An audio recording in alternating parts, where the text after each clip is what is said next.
Good afternoon friends, 2:10 আগে সকাল থেকে একবার ট্রাই করেছিলাম ওরে টোরে, তারপরে কী হলো বলো তো, অর্ধেক করে অর্ধেক মানে আমি ভিডিও করছি কিন্তু ভিডিওটা অন করিনি, ক্যামেরা অন করেছি, ভিডিও অন করিনি। তো অনেকক্ষণ এইভাবে কাটালাম, আমি জানি আমি ভিডিও করছি, তারপরে যখন খুলে দেখলাম না, ক্যামেরাটাই অন ছিল, ভিডিও করা আমার পক্ষে, আমার বুদ্ধিতে আসেনি বা আমার পক্ষে সম্ভব হয়নি। মানে এত কাজের তাড়াতে না ওই দিকটা যে অন করে দিয়েছি, আমি জানি হ্যাঁ ভিডিও চলছে, ব্যাস হয়ে গেল। সমস্ত চেষ্টায় জল ঢালা হয়ে গেল, নিজেই চেষ্টা করলাম, নিজেই হুড়ুড় করে জল ঢেলে দিলাম, কল থেকে মগে করে নিয়ে হুড়ুড় করে ঢেলে দিলাম, আর তো কিছু করার নেই ভাই। তারপর আর একবার ট্রাই করলাম, তখন ওর বাবা দোকান খুলবে বলে আমাকে কিছু খেতে দিয়ে দাও। গতকাল খেয়ে মানে চা বিস্কুট খেয়ে গেছে, তো অনেক বেলায়, এবার বয়স হলে এত ওষুধ খাওয়ার থাকে না, তারপরে অনেকক্ষণ না খেয়ে থাকলে না শরীরটা দেখবে ঝিমঝিম করে।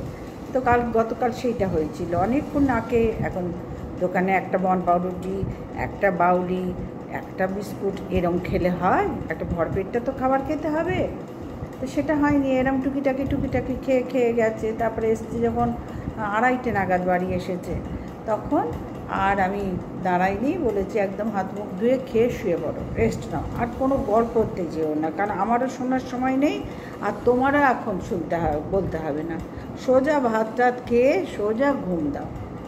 ছেলে তখন দোকানে আছেই, সুতরাং তোমার তো এই মুহূর্তে কোনো কাজ নেই, তুমি ঘুমিয়ে পড়ো, যাতে সন্ধ্যে থেকে তাড়াতাড়ি আবার শরীরটা ঠিক হয়ে যায়। তো সেরকম খেয়ে দিয়ে শুয়ে পড়েছিল, আর হয়ে গেছে। এবার আজকে বাবাকে খেতে দিলাম, সকালে ভাত করলাম, ওই পেঁয়াজ, কাঁচা লঙ্কা, আলু গ্রেট করে, আলু গ্রেট করে কালো জিরে ফোড়ন দিয়ে বেসনের মধ্যে গুলে ভেবেছিলাম একটু মুসুর ডাল দেবো, তার সম্ভব হয়নি। ওই ভালো করে মেখে, বেশ টাইট করে মেখে একটু বড়া করে দিয়েছি, আলু সেদ্ধ দিয়েছি, ঘি ভাত দিয়েছি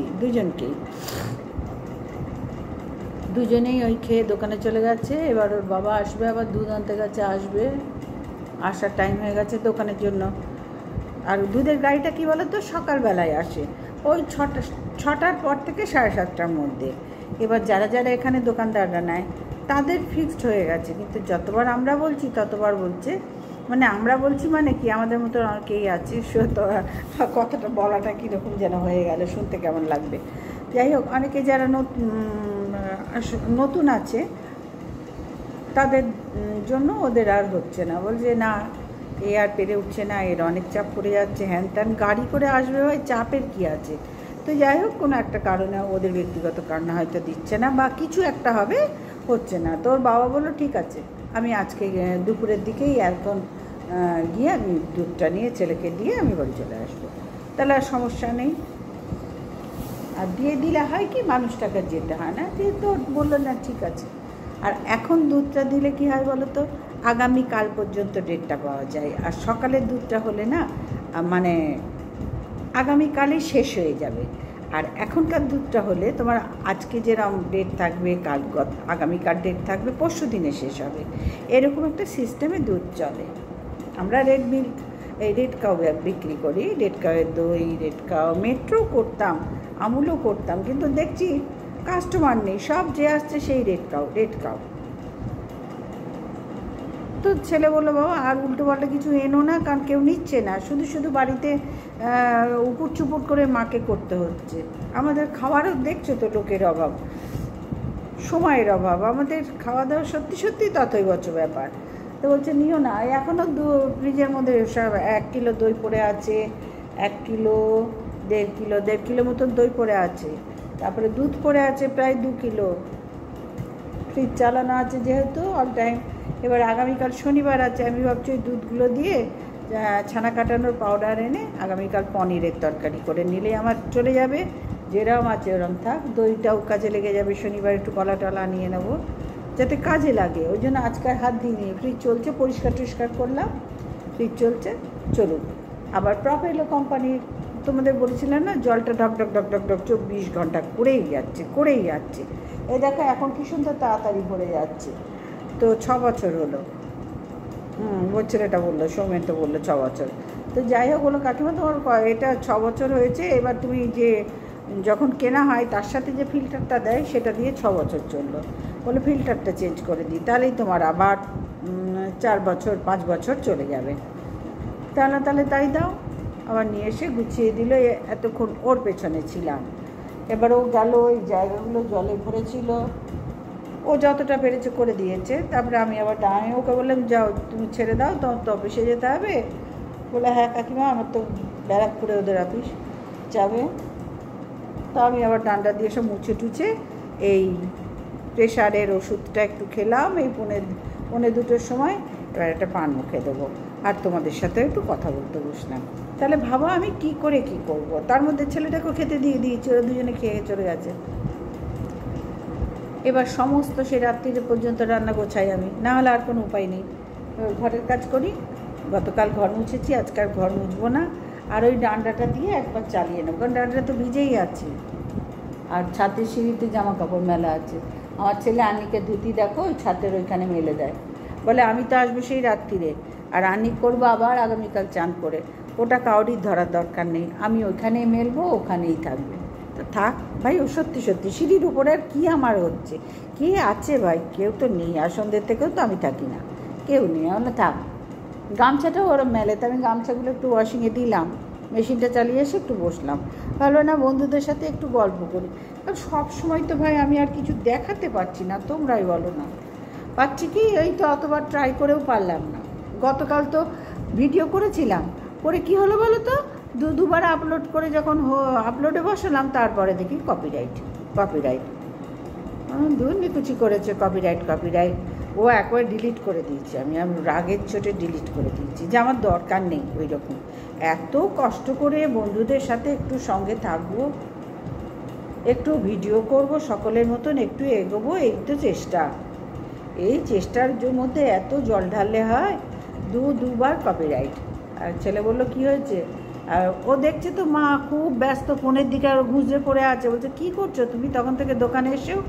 আর না, দাঁড়া, আমার কপিরাইট এসছে, তুই দোকান কর, আজকে আমি দোকান করতে পারবো না।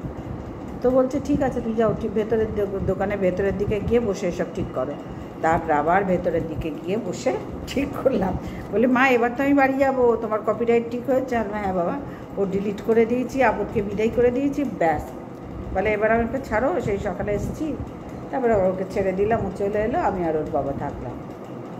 তা আজকে দেখলাম না, ওরম করে হচ্ছে না। যখন তোমাদের বলি না আমার হয় না, এই 5টা কারণে না মনটা খুব খারাপ লাগে, জানো তো? মনটা খুব খারাপ লাগে যে কিছুতেই পারছি না। কেন? সবাই তো কাজ করছে, পারছে, তা আমি কেন পারছি না? জানি না, ভগবান জানেন, বাবা লোকনাথ ঠাকুর জানেন।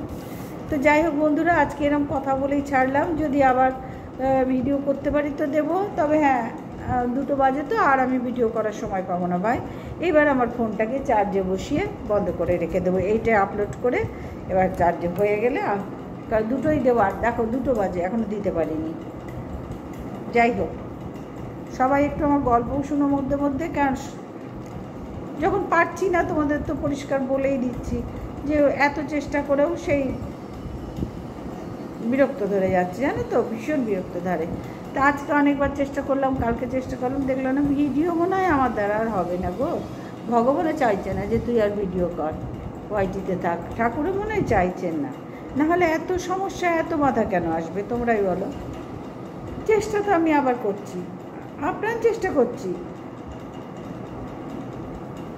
কাজ অতিরিক্ত বেশি, লোক কম, কাজ বেশি। এই বাস্তবটা আমাকে মানতে হবে অন্তর থেকে।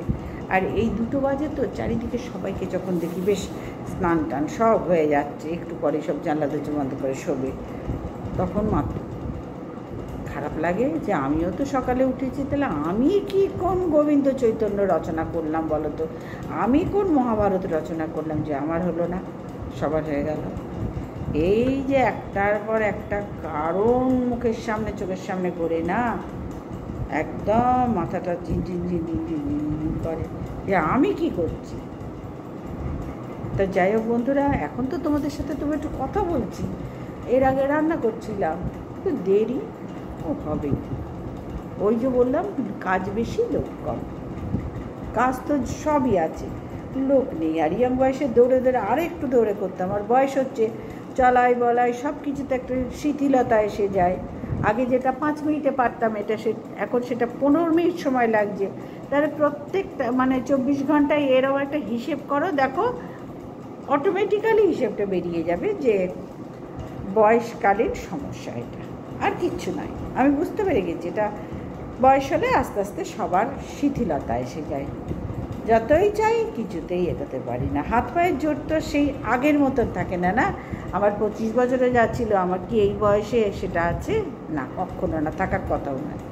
তো চলো, মন থেকে মানাতে হবে আর চেষ্টা করতে হবে। ওই দৌড়ে দৌড়ে অতটা পারবো না, সম্ভব নয়। যতটা পারবো দৌড়াদৌড়ি করব। আজকের মতন আসলাম বন্ধুরা, সবাই সঙ্গে থেকো। গল্প কেমন লাগলো বলো, মধ্যে মধ্যে এরকম গল্প করে ভিডিও করবো। কী করবো, দিতে তো হবে ভিডিও। ভালো লাগলে একটা করে লাইক করো, জানি তোমাদের ভালো লাগে না, লাগলে অন্তত এতদিনে তো সাবস্ক্রাইবারটা বাড়তো, বলো না?